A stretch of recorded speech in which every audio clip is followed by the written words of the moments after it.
Hello, today I'd like to talk to you about utilising a strengths and trust-based approach for building engagement in your teams. We will talk about the importance of identifying and utilising your strengths. I'll show how to identify and utilise strengths. I'll introduce the 3 C's of trust model. I'll show how to use the SCARF model to build engagement in your teams. And the unique tools and skills we'll use are the VIA signature strengths test, Lencioni's 5 dysfunctions of a team, the 3 C's of trust, and SCARF. And first I'd like to talk about focusing on strengths, behaviours and resources and the benefits of that, and how to identify and utilise them. And in my experience, this is really powerful with my clients. Strengths has many benefits in the workplace, and among them are employees who use their strengths are more engaged, perform better, are less likely to leave, and boost the bottom line. And people who use their strengths every day are 6 times more likely to be engaged on their job. And it has powerful benefits for our well-being too. Identifying your strengths and using them consciously on a daily basis is associated with higher happiness and lower rates of depression. And strengths such as bravery, kindness, and humour, among others, are associated with recovery from illness. Now let's talk about facilitating your team members through strengths identification and utilisation. The steps to help them identify their strengths are to ask them to think about what strengths they have, ask them to identify those behaviours that exhibit those strengths, and you can help them to identify resources they have available to help them to use their strengths more, and help them to connect those strengths, associated behaviours and resources to their goal. And from here on out as well, I'd urge you to ask the questions and follow the steps so you can reap the benefits and be more equipped as well to help other people to take these steps too. So questions to identify strengths to begin with. You can ask your team members to answer questions such as the following to identify their strengths. What do you like best about yourself? Tell me more about when you are at your best. What are you most proud of? When are you most energized at work? What do others most value about you? What do you find effortless? And then you can help them to find their strengths from their answers. You might need to probe to find out more and essentially get to the question of what are your top strengths? Now let's talk about the VIA character strengths test. This is another way to identify your top strengths. You can take this test online for free, and it will order your strengths from these 24 strongest to the least strong. Then you can use the steps in the following slides to identify how to use your strengths to become more engaged and be more successful in your role. And you can help your team members to do the same. So the following questions to identify strengths and are using the VIA, ask your team members to write down as many strengths as they think they have and rank them then according to how strong they think they are in it, and answer how much they have used that strength recently. You can use the following matrix in order to take these steps. So first of all, we brainstorm and come up with a list of strengths. Then we filter them down to the top 5 to 10. And then we can rank these according to the strongest to the weakest in the second column. So 1 would be the first strongest, 2 would be the second strongest, and so on. And then rate the extent to which you use these strengths lately. So 0 would be don't get to use them at all, and 10 would be always. And if you find that you have a very strong strength that you don't get to use very often, that could be a sign of or a cause of disengagement. And helping someone to use those strengths more could help them to blossom. And then you ask your team members to describe those behaviors that evidence that strength being used. So for example, a strength could be curiosity, and the behavior would be asking probing questions. And then see how they can use those strengths in the achievement of their goal. For example, they could use coaching questions to empower their peers rather than always providing their answers when they have been asked a question. And then there's a list of questions here we can ask your team members around their strengths. Which of these strengths are you surprised by? They might have come up with some strengths from the VIA signature strengths test, might be surprising to them. Which of these strengths do you consider natural to you? How might you use this strength more, especially to help you with your current goal? What could you change that would give you an opportunity to use this strength more? Which situations bring out this strength in you? How might you want to tone down this strength? So for example, if a strength of theirs is humor, some people might use it in inappropriate situations. Which situations block you from using this strength? And then we can help them to overcome that. How might you use two or more of these strengths in conjunction with one another?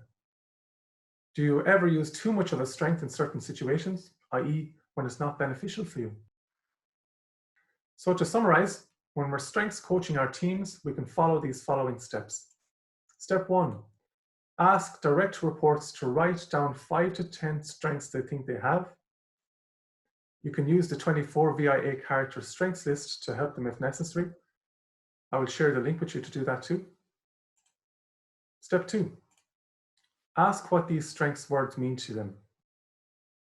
Because different words will mean different things to different people and we don't want to assume. Step 3, ask them to rank those strengths from strongest to least strong.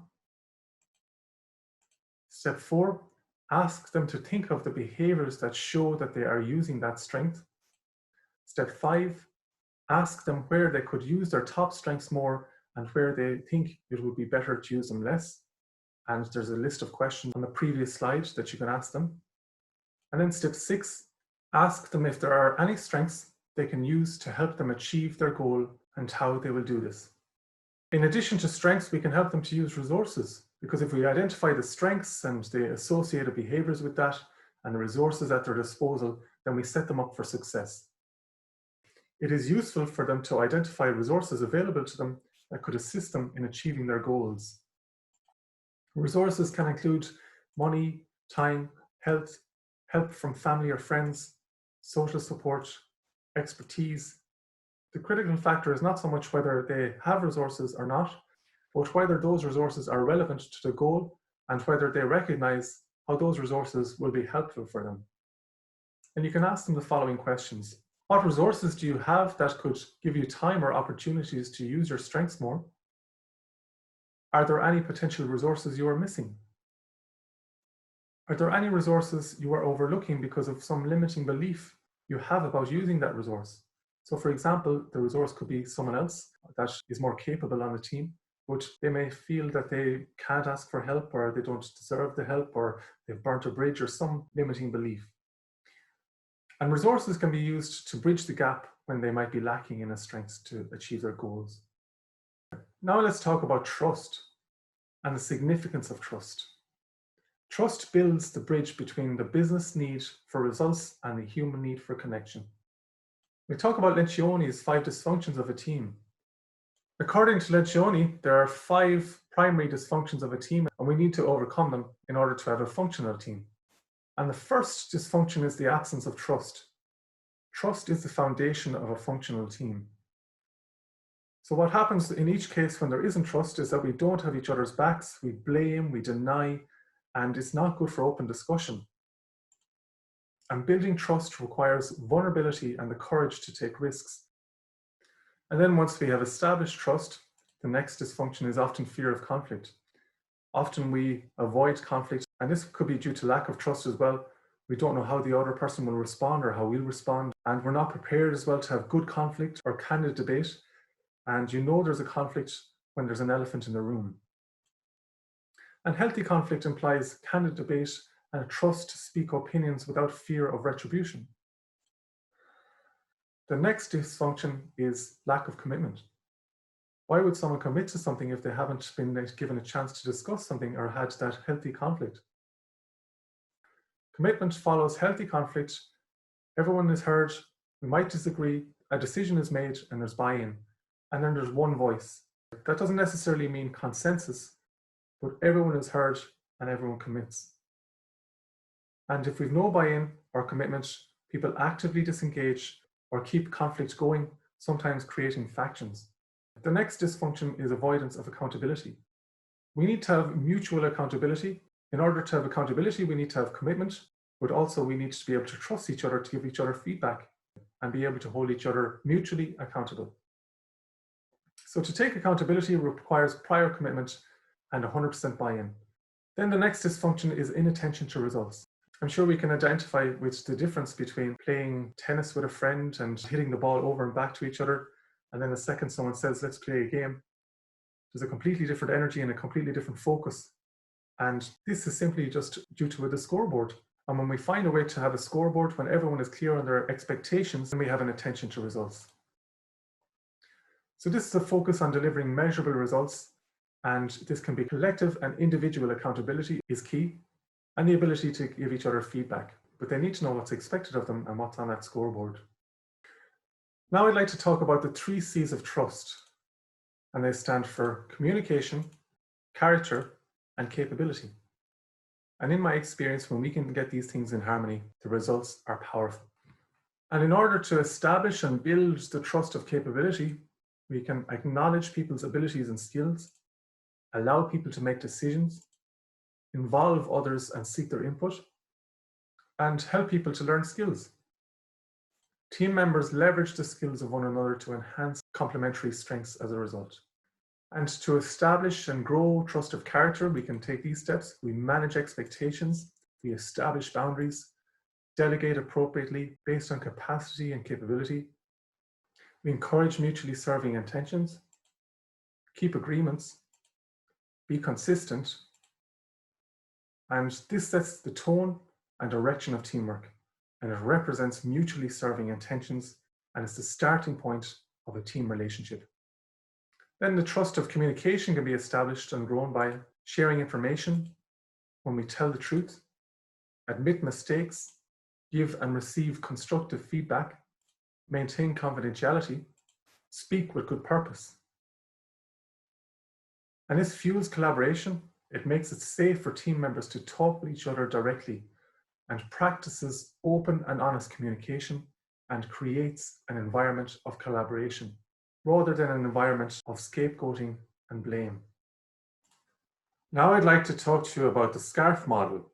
In my experience, this is a very powerful model to use. If people are in conflict or someone becomes disengaged, they want to remove themselves from the situation or have toxic thoughts or conversations about it, it's likely that one of the SCARF values have been compromised. We can build our awareness and their awareness around it using this model, and we can make sure that we address their needs to help them overcome their conflict or disengagement, or help them to address their own needs. They will become more engaged again as a result. And there are many opinions on what is the actual source of conflict or disengagement, and this SCARF model, based on neuroscience, proposed by David Rock, says that the perceptions in difference of status or perceived unimportance to others, and uncertainty, and perceived lack of control or lack of autonomy, and feelings of isolation, and perceived unfairness are the sources of conflict. So we all have these needs of status, certainty, autonomy, relatedness, and fairness, and these are values of ours too. And when you meet these needs or values, people become more engaged. You can also revert to this model before making a decision to ensure that you meet these values or to ensure you're not compromising these values, as otherwise it would lead to an emotional response. So now let's talk about the first one, status. We all have a need to feel important. We judge our importance or our sense of power in relation to how others perceive us.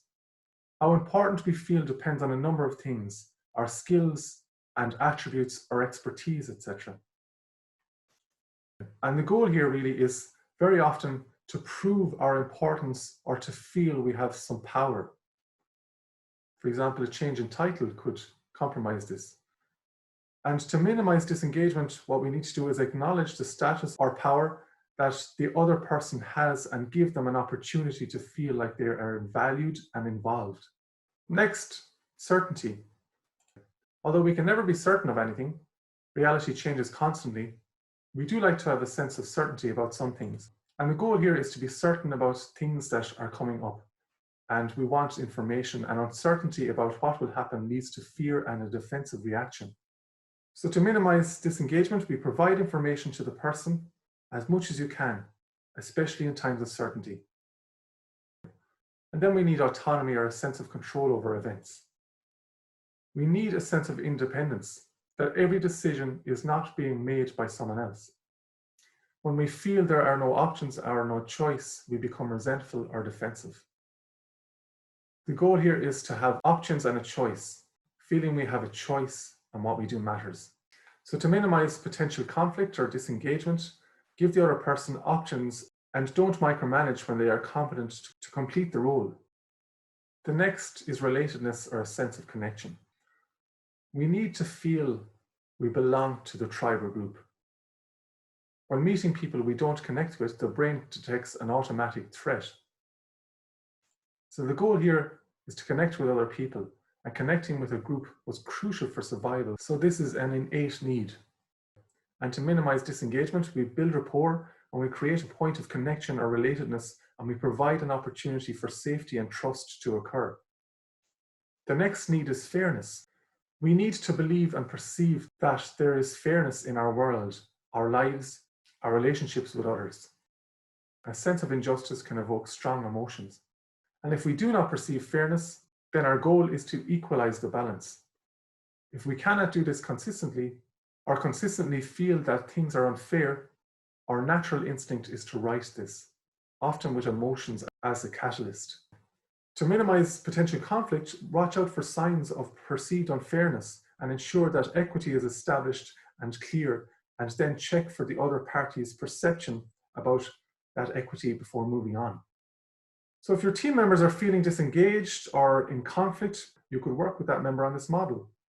Ask them questions about each of the areas to build awareness on the issue and then help them to meet their needs. Recognizing these areas improves our emotional intelligence. We understand where this conflict or disengagement came from, what triggered it, and where to get an understanding of how to deal with it. So to recap, we've spoken about the importance of identifying and playing to our strengths. We've spoken about how to identify and utilize our strengths. I've introduced the 3 C's of trust. We've spoken about how to use the SCARF model to increase engagement. And we've introduced some unique tools and skills, such as the VIA signature character strengths test, Lencioni's 5 dysfunctions of a team, the 3 C's of trust, and SCARF. Thank you.